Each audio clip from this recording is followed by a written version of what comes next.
রাষ্ট্রীয় স্বয়ংসেবক সংঘের প্রতিষ্ঠা শতবর্ষ উপলক্ষে সোমবার কাঁথি পৌরসভার অন্তর্গত পদ্মপুকুরিয়া এলাকায় হল ৫ সহস্র কণ্ঠে গীতা পাঠ ও সাধু সন্তদের নিয়ে বিশাল হিন্দু ধর্ম সম্মেলন। ধর্মীয় উন্মাদনা ও শৃঙ্খলার মধ্য দিয়ে আয়োজিত এই কর্মসূচিতে কয়েক হাজার মানুষ অংশগ্রহণ করেন। সোমবার সকালে অনুষ্ঠানের সূচনায় যজ্ঞের আয়োজন করা হয়। যজ্ঞের পূর্ণাহুতির পর সহস্র কণ্ঠে গীতা পাঠ হয়। অনুষ্ঠানে প্রধান বক্তা ছিলেন হিরণময় গোস্বামী মহারাজ।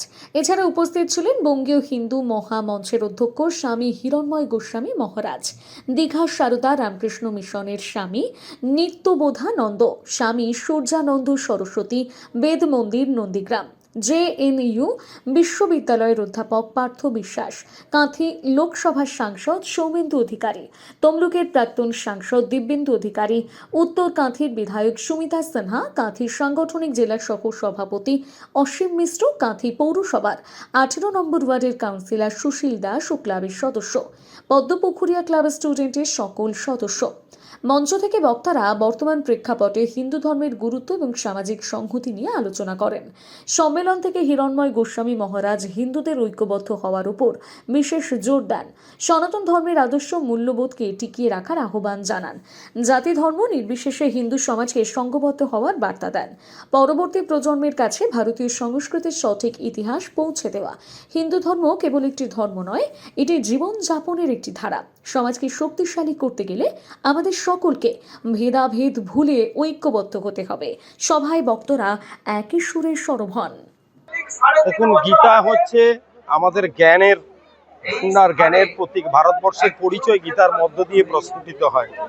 গীতা মানে আধ্যাত্মিকতা, গীতা মানে ধর্মবোধ, গীতা মানে সামাজিক বোধ, গীতা মানে ভারতবর্ষের যে সমস্ত জীবন পদ্ধতি আত্মা লুকিয়ে আছে এই গীতার মধ্যে। তো এর মধ্যে দিয়ে একটা জাগরণ তৈরি করা, যাতে সেই ভারত আত্মার যে স্বরূপ, সেই স্বরূপ গীতার মাধ্যমে প্রকাশিত হোক। আজকে এখানে 5000 কণ্ঠে গীতা পাঠ একসঙ্গে আমরা সকলে করছি, সবাই একজন। তো সকলে উপস্থিতের মধ্য দিয়ে যে আধ্যাত্মিক একটা বাঁধন, এবং আধ্যাত্মিক শুধু বলবো না, আমাদের যে প্রাচীন পরম্পরা গড়ে উঠছে এটা হচ্ছে অত্যন্ত আমাদের আনন্দের এবং আমাদেরকে সঠিক পথ দেখায়, এগিয়ে চলার প্রেরণা দেয়।